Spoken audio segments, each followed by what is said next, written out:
నేను పుట్టాను, లోకం మెచ్చింది, నేను నవ్వాను, ఈ లోకం వేచింది. రాత్రి అయితేనే భయంగా ఉంది. ఏంటి సార్ ఏమైంది? అంతా నా పుట్టుక గురించే. మా వాళ్ళల్లో ఒకడు పైకి రావాలంటే ఎంత సమస్య ఉందో తెలుసా? నేను పోలీస్ అయ్యాక నేనే వాళ్ళని కాపాడడానికి వచ్చిన ముసుగేసిన ఎన్టీఆర్ అనుకుంటున్నారు, కానీ స్టేషన్లో నన్ను ఒక మనిషిగా కూడా చూడటం లేదు. సార్ ఏంటి సార్ అలా? అరే అదే కదా నిజం. నువ్వు ఒకటి గమనించావా? ఇన్ని రోజుల్లో ఇన్స్పెక్టర్ నన్ను ఎప్పుడైనా పేరు పెట్టి పిలిచింది చూసావా? ఏయ్ రా పో. సార్ కానీ విజయ్ సార్. ఊరుకోవయ్యా, నా మీద ఏం కోపమో తెలియటం లేదు ఆయనకి. ఎప్పుడు చూసినా నన్నే తిడుతూ ఉన్నాడు. ఇన్స్పెక్టర్ ఏ రోజైనా ఒక మాట అనడం విన్నావా? ఏవైనా సరే వాళ్ళందరూ ఒకేలాంటి వాళ్ళని లోపల ఉంటుంది కదా. అలాగా? సార్ కూడా వాళ్ళ వల్ల ఏమి తెలియనట్టే అడుగుతున్నావు?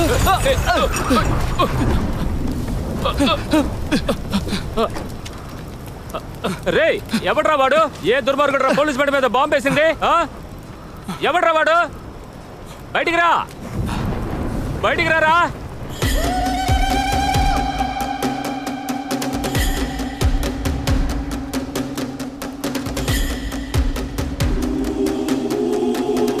కుమార్, స్టేషన్లో అందరూ నువ్వు తీవ్రవాదిగా మారేవన్నా కూడా నేను నమ్మలేదురా. కానీ నీతో చదువుకున్న వాడి మీద బాంబు వేయడానికి కూడా ఆలోచించలేదు కదా. మరి అందరూ నేను ఎలా పిలుస్తారు? ప్రాణాలు తీయాలనుకుంటే జీబ్ ఒక్కడే తగలబడిపోయేది కాదు. రే, ఈ తుపాకీ చూపించే మా వాళ్ళని భయపెట్టి తప్పుడు సాక్ష్యం చెప్పించుకున్నారా?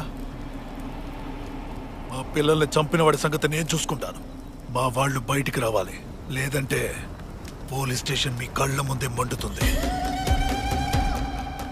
బగబగ మండే మంటకి నాతో చదివిన వాడు ఎవడు, నా బంధువు ఎవరని కూడా తెలీదు.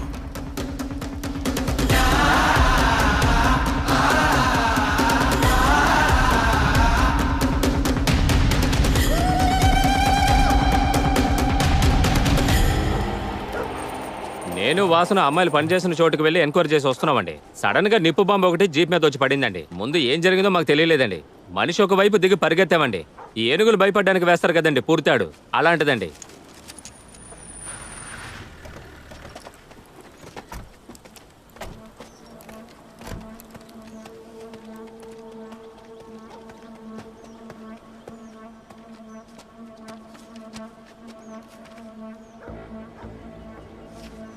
పుడతాడంటే దగ్గర నుంచి విసరగలరు. సార్ ఎవరిని చూడలేదా మరి?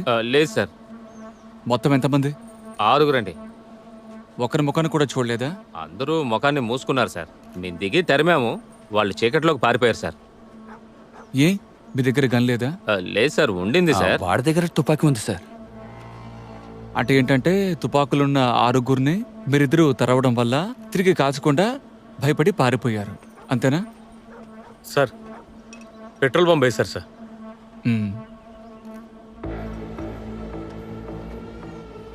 ఇందులో పురితాడు అని రాశారు. ఈ రిపోర్ట్ మీ మనసాక్షికి సరనిపిస్తే నిరభ్యంతరంగా సంతకం చేయండి. మీరు ఏ వైపు నాగరాజు? తెలీదండి సార్. మీరు ఎటువైపు ఉండమంటారో అటువైపు ఉంటాను సార్. సార్, కుమార్ చనిపోయిన జయ వాళ్ళ అన్నయ్య అండి. ఆ అమ్మాయిల వాళ్ళ నాన్నలకు వ్యతిరేకంగా సాక్షి తీసుకున్నామన్న కోపం మీద ఇలా చేశాడు సార్. ఈ కేసు సరిగా జరగకపోతే స్టేషన్నే కాల్ చేస్తానని చెప్పి వెళ్ళాడు సార్. సార్, ఇన్ని రోజులు అతను దొంగతనాలు, హత్యలు అని తిరుగుతుండేవాడు.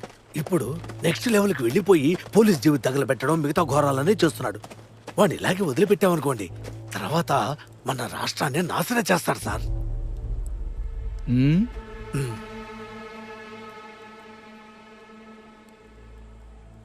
ఈ కేసుని మీకు అప్పగించడం నా తప్పే. ఇకపై అంతా నేనే చూసుకుంటాను. పోస్ట్ మార్టం రిపోర్ట్ ఎక్కడ? వచ్చేసింది సార్. ఒక్క ప్రాబ్లం కూడా లేదు. మీరు ఒకే ఒక సంతకం చేశారంటే కేసు క్లోజ్ చేయొచ్చు. కాంట్రాక్టర్ గుణశేఖర్ని స్టేషన్కి రమ్మనండి. గుణశేఖర్నే? ఆయన్ని మనం ఎందుకు ఎంక్వైరీ చేయాలి సార్? నేను రమ్మనేక చెప్పాను.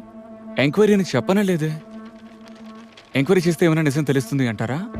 సార్, మీ మంచి కోసమే చెప్తున్నాను సార్. ఆయన బాగా ఇన్ఫ్లుయెన్స్ ఉన్న వ్యక్తి సార్. ఈ దరిద్రుల కోసమే.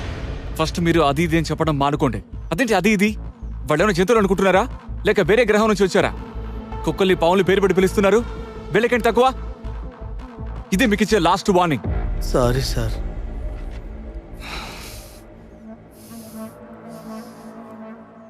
నా టేబుల్ ముందు గుణశేఖరు, నా టేబుల్ మీద ప్రాపర్ రిపోర్టు ఉంటే నేను సంతకం పెడతాను. సార్ మీ వెల్విషర్గా నేను చేయితే దండం పెడుతున్నాను సార్. వద్దు సార్, గుణశేఖర్ని ఎంక్వైరీ చేసే పెద్దవాళ్ళందరికీ మన సమాధానం చెప్పాలి సార్. వాడు బురదగుండ లాంటివాడు సార్. మనం ఎందుకు సార్ ఆ బురదలో కాలు పెట్టటం? బురదలో కాలు పెడితే నిజం తెలుస్తుంది అంటే అందులో దిగే మొదటి వ్యక్తి నేనే అవుతాను.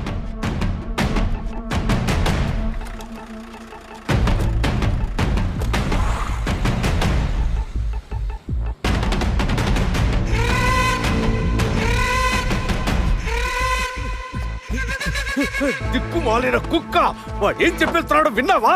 వాడిగా ఇక్కడి నుంచి వెళ్ళిపోతాడు. ఇక్కడ నువ్వు నేనేరా చావాల్సిందే. ఏరా, రాజకీయ నాయకుల జోలికి వెళ్ళేంత ధైర్యం నీకు వచ్చిందట్రా? వాడు ఎంక్వైరీ చేశాడనుకో, నేను గుడి లోపల గంట కొట్టడానికి, నువ్వు బయట కుప్ప ఉడుకోవడానికి మాత్రం పనికొస్తాను రా. పిచ్చి పిచ్చిగా వాగావుగా. వెళ్ళి వాడిని ఆపు, వెళ్ళరా. మీరు వెళ్ళి చెప్పొచ్చు కదా సార్. సీనియర్ ఆఫీసర్ అంటే మీకు ఒక భయం ఉంది కదండి, అలాగే నాకు ఉంటుందండి. ఎదిరించి మాట్లాడడానికి ఒక ధైర్యం ఉండాలండి. అది ఉండుంటే ఇవన్నీ విసిరేసి వెళ్ళిపోయి ఉండేవాడిని కదా.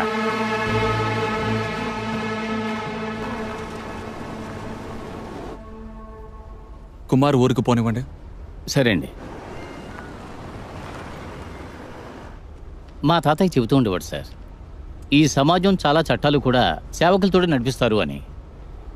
రాజా, అతని కింద మంత్రి, అతని కింద దళపతి, సేవకులు, ఆయా పనులు చేయడానికి మనుషులు ఉంటారు. అప్పుడే అన్నీ సరిగ్గా ఉంటాయని మా తాత చెప్పేవాడు సార్.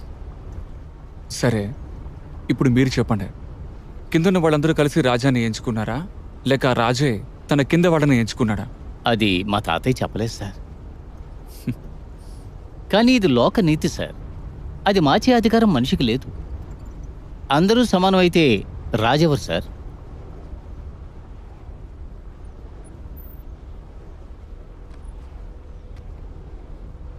అందరూ సమానమైతే ఎవరు రాజు అయ్యేది?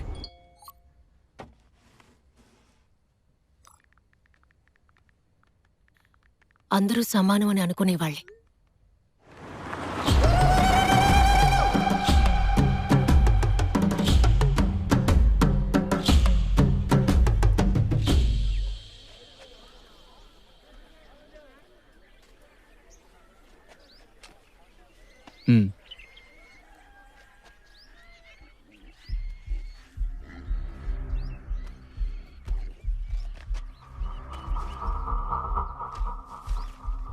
జగన్నాథం, బాలు, పరశురాం, ముత్తయ్య, ఈ నలుగురు ఆ అమ్మాయిల తండ్రులకి వ్యతిరేకంగా సాక్ష్యం చెప్పారు. మిమ్మల్ని ఎంక్వైరీ చేయాలి. ముందుకు రండి. వాళ్ళంతా ఊర్లో 2 రోజులు లేరు సార్. ఎక్కడికి వెళ్ళారో తెలియటం లేదు. కుమార్ ఎక్కడున్నాడో ఎవరికైనా తెలుసా? పోలీస్ జీబుని తగలబెట్టాడు. ఎవరైనా హెల్ప్ చేయాలనుకుంటే వాళ్ళని కూడా అరెస్ట్ చేయాల్సి వస్తుంది. సార్, వాడు ఊర్లో ఉంటే మీ పోలీస్ స్టేషన్లో కదా ఉంటాడు. అక్కడికి వెళ్ళి చూడండి.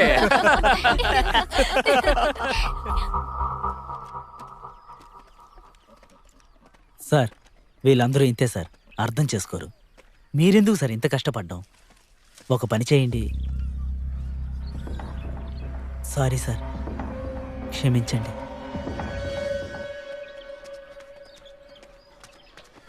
విషయం ఏంటంట? కుమార్ని వెతుక్కుంటూ వచ్చారు.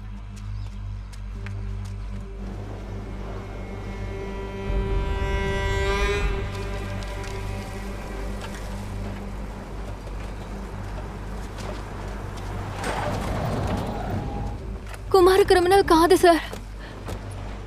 నటరాజ్ సార్, వాడి మీద ఆల్రెడీ 13 కేసులు పెండింగ్లో ఉన్నాయి. స్కూల్ చదువుకునేటప్పుడు గంజాయి అమ్మాడు, మినీ బస్ కండక్టర్ని కొట్టాడు, కలెక్టర్ ఆఫీస్కి బాంబు బెదిరింపు పంపాడు, మినిస్టర్ మీటింగ్లకు చొరపడి వైలెన్స్ క్రియేట్ చేశాడు. అంతెందుకు కొన్నిసారి మీ వాళ్ళ మ్యాటర్లో కూడా. మీ వాళ్ళని తీసుకెళ్తే బస్సును రోజు కడగాలని కండక్టర్ చెప్పాడు. చదువుతున్నప్పుడు గంజా ఎందుకు అమ్మారని ఎదిరించాడు. కానీ గంజా అమ్మిన కేసు వీడి మీదే. మినిస్టర్ ఈ ఊరికేం చేయలేదని పోరాటం చేశాడు. గొడవ చేశాడని అరెస్ట్ చేశారు. కలెక్టర్ ఆఫీస్లో బాంబ్ థ్రెటన్ చేసింది ఎవరో కనిపెట్టలేకపోయారు. అందుకని మా పెళ్లి రోజు నా పెళ్లిని ఆపి వాడిని కొట్టి లాక్కెళ్ళి 1 నెల తర్వాతే వదిలేరండి. అయితే నిన్న పోలీస్ జీప్ మీద పెట్రోల్ బాంబు వేసి ఇద్దరిని చంపాలని చూడడం మంచి విషయమా? 2 ప్రాణాలు పోయాయనే సరే ఇంత పోరాడుతున్నా. ఏ ప్రాణం తేయడం మా ఉద్దేశం కాదండి. మీ ఉద్దేశం ప్రాణాలు తీయడం కాకపోతే మరి ఎందుకని ఈ అటాక్? చెప్పింది వినకపోతే వినేలాగే చెప్పాలి. ఇక్కడ ఎవరు చట్టాన్ని ఫాలో అవడం లేదు, కానీ ప్రతి ఒక్కరికి ఒక చట్టం ఉంది కదా. అంబేద్కర్ తర్వాత కుమార్ ఎక్కువగా గౌరవించేది చట్టాన్నే అండి. చట్ట ప్రకారం మాకు న్యాయం చేయండి. మీరు వెతకక్కర్లేదు, వాడే వచ్చి సరెండర్ అవుతాడండి. మేము లక్ష్మిని ఆల్రెడీ వెతకడం మొదలుపెట్టాం. మీరు కుమార్ని వెంటనే వచ్చి సరెండర్ అవ్వమనండి. వెతికే ఎవరికైనా లక్ష్మి ఎలా ఉంటుందో తెలుసా సార్? పోలీసుల దగ్గర లక్ష్మి ఫోటో కూడా లేదు.